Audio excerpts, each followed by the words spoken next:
నమస్తే రమగారు. నమస్తే జయ. రమగారు, మనకి ఆంజనేయ స్వామి అనగానే సింధూరం గుర్తొస్తుంది. ఓన్లీ ఆయనకే ప్రత్యేకం. మనం ఆ కలర్ ఇంకెక్కడా చూడం. ఆంజనేయ స్వామికి సింధూరానికి ఉన్న సంబంధం ఏంటండి? కరెక్ట్గా నాకు మీ శారీ కలర్ ఇంచుమించుగా అదే అనిపిస్తుంది. సింధూరపు రంగు. ఈ గంధ సింధూరాన్ని స్వామికి, ఆంజనేయ స్వామికి సమర్పిస్తారు. చాలా ప్రత్యేకమైన సేవ. ఆయన దేవాలయాల్లో అది ఇస్తారు, అది పెట్టుకుంటాం, అది వదలదు. అవును, దేవాలయంలో ఓ పక్కన అద్దం పెడతారు, అద్దం దగ్గర అంతా అవే మరకలు కనపడుతుంటాయి, వేలు నుంచి వదిలిపెట్టదు. నువ్వుల నూనెతో రంగరిస్తారు. దీనికి పురాతన కాలం అంటే మనకు తెలిసి మన తాతల నాటి నుంచి కూడా ఆంజనేయ స్వామికి సింధూరానికి ఏమైనా సంబంధం ఉంది. ముందు కాలంలో ఏం చేసేవారో తెలియజేయ. అసలు ద్వాపర యుగంలో ఆంజనేయ స్వామికి ఏదైనా పూజ చేశారు అనే పాయింట్లు కూడా మనం వినాం. మహాభారతమే కదా మనకి ద్వాపర యుగంలో ప్రమాణం. మహాభారతంలో కానీ భాగవతంలో కానీ ఆంజనేయ స్వామిని పూజించిన ప్రస్తావన రాదు. ఒకే ఒకసారి ఎక్కడొస్తుంది? సౌగంధికాపహరణం కోసం వెళ్తాడు భీముడు. అప్పుడు ఆయనకి ఆ గంధమాదన పర్వతం మీద ఈ ఆంజనేయ స్వామి కనిపిస్తారు. అప్పుడు వీళ్ళిద్దరూ ప్రార్థిస్తే అప్పుడు భీముడి ప్రార్థనను అనుసరించి వచ్చి మీ రథం మీద కేతనంగా ఉంటాను అని చెప్పాడు.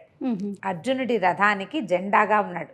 జెండాపై కపిరాజు పద్యాలే ఉన్నాయి. అవును, ఆ కపిరాజు యుద్ధంలోనే కాకుండా వీళ్ళు విరాట పర్వంలో అర్జునుడు ఆ బృహన్నల వేషం నుంచి అర్జునుడి రూపంలోకి వస్తాడు కదా, అప్పుడు వచ్చి బృహత్ కపి వచ్చి కూర్చున్నాడు రథం మీద అని చెప్తారు మహాభారతం.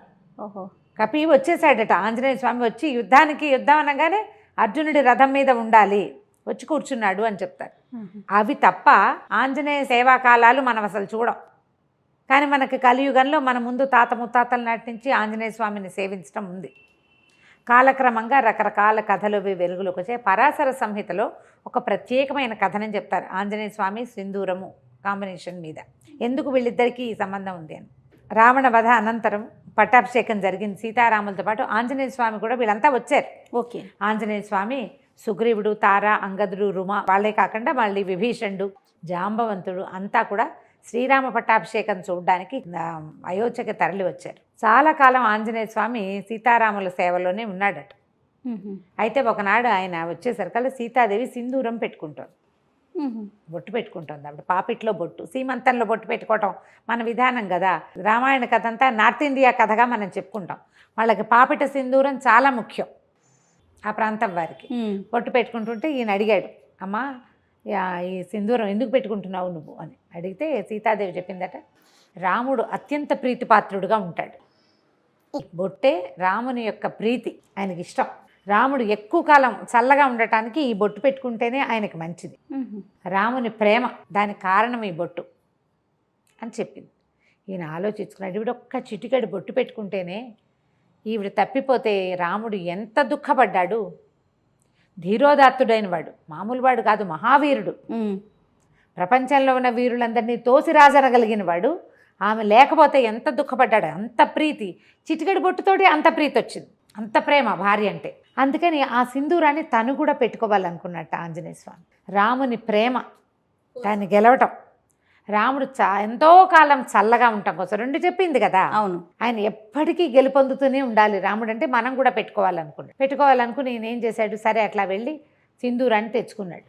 కపి కదా, ముఖం అంతా వెంట్రుకలు ఉంటాయి. సీతాదేవి పెట్టుకున్నట్టుగానే పాపిటి పెట్టుకోవడానికి ప్రయత్నం చేశాడు, కుదరలా. ఇదంతా హెయిర్ ఉంటుంది, కుదరలేదు.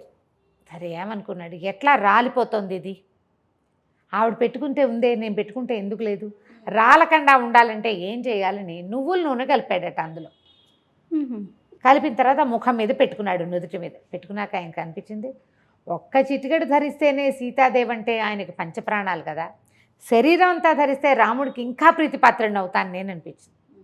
మొత్తం సింధూరాన్ని ఒళ్ళంతా అలదుకున్నాడట.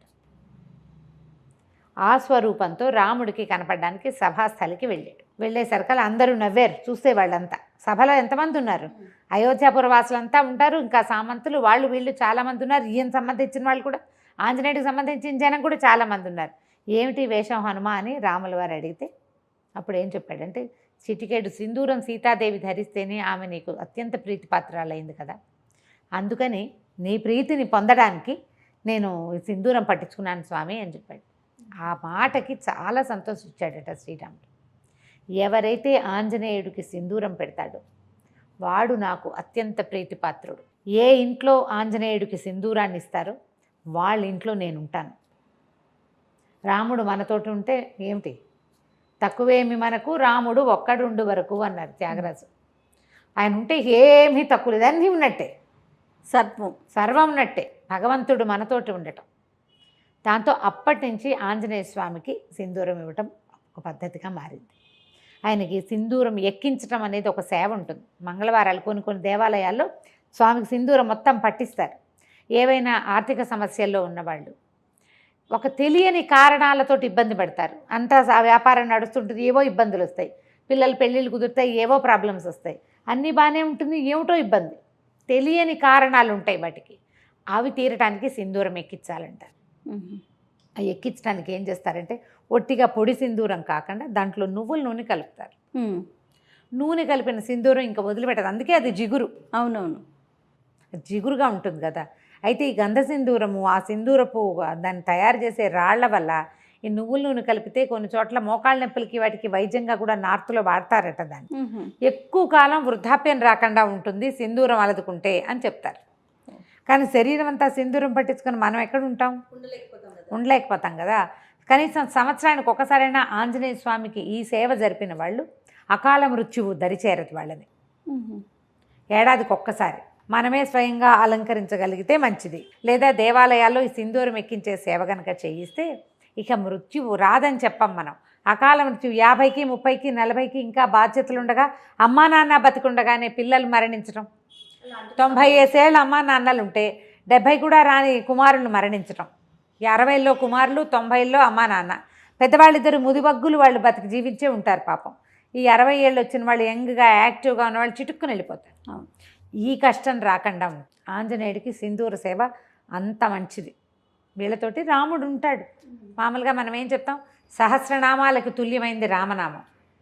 అదే కదా, శ్రీరామ రామ రామేతి రమే రామే మనోరమే సహస్రనామ తత్తుల్యం రామనామ వరానని. ఒక్క రాముడనే నామమే 1000 నామాలకి సరిపోతుంది. ఇంతకీ ఈ 1000 నామాలు ఏమిటి? 1000 రామనామాలు కాదు, 1000 వేరువేరు నామాలు.